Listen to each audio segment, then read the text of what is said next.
মাকে শেষ বিদায় জানিয়ে আইপিএলে মুম্বাইয়ের বিপক্ষে খেলতে নেমেই চেন্নাইকে জয়ের মুখ দেখালেন বাঁহাতি পেসার মুকেশ চৌধুরী।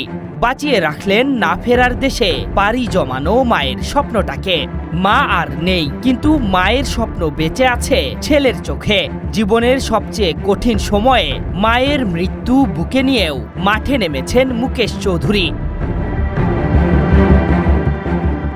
ছোটবেলা থেকে মা চাইতেন ছেলে একদিন বড় ক্রিকেটার হবে। সেই স্বপ্ন পূরণ করেছেন তিনি, কিন্তু আজ সেই আনন্দ দেখার জন্য মা আর পাশে নেই। তবু মায়ের ভালোবাসা আর স্বপ্নই তাকে শক্তি দিয়েছে সামনে এগিয়ে যেতে। আইপিএলের মাঝেই গত মঙ্গলবার মারা যান মুকেশের মা প্রেম দেবী। মায়ের শেষকৃত্য সম্পন্ন করেই তিনি ফিরে আসেন দলের কাছে। অনেকেই এমন সময়ে সব কিছু থেকে দূরে থাকতে চাইতেন, কিন্তু মুকেশ ভেঙে পড়েননি।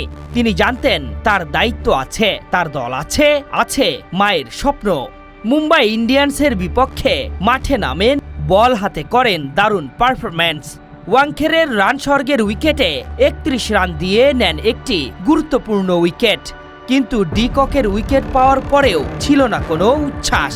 তিনি শুধু আকাশের দিকে তাকিয়ে নীরবে মাকে স্মরণ করেছেন। হয়তো বলেছিলেন, মা তুমি নেই, কিন্তু তোমার স্বপ্ন আমি এখনো বাঁচিয়ে রেখেছি। চেন্নাই দলের অন্য ক্রিকেটাররাও তার পাশে দাঁড়িয়েছেন। সবাই কালো ব্যাচ পরে মাঠে নেমেছেন, যা ছিল মুকেশের মায়ের প্রতি শেষ শ্রদ্ধা। গত ১ বছর ধরে অসুস্থ ছিলেন মুকেশের মা। শেষ পর্যন্ত মুম্বাইয়ের হাসপাতালে তিনি মারা যান। খবর পেয়ে মুকেশ দ্রুত বাড়ি ফিরে যান এবং পরিবারের সঙ্গে শেষকৃত্য সম্পন্ন করেন। তারপর আবার ফিরে আসেন দলের কাছে। মুকেশ চৌধুরীর এই গল্প শুধু একজন ক্রিকেটারের নয়, এটি একজন সন্তানের ভালোবাসা, দায়িত্ব আর ত্যাগের গল্প। মায়ের স্বপ্ন পূরণ করা আর সেই স্বপ্নকে সম্মান জানিয়ে জীবনের কঠিন সময়েও এগিয়ে চলা, এটাই আসল শক্তি।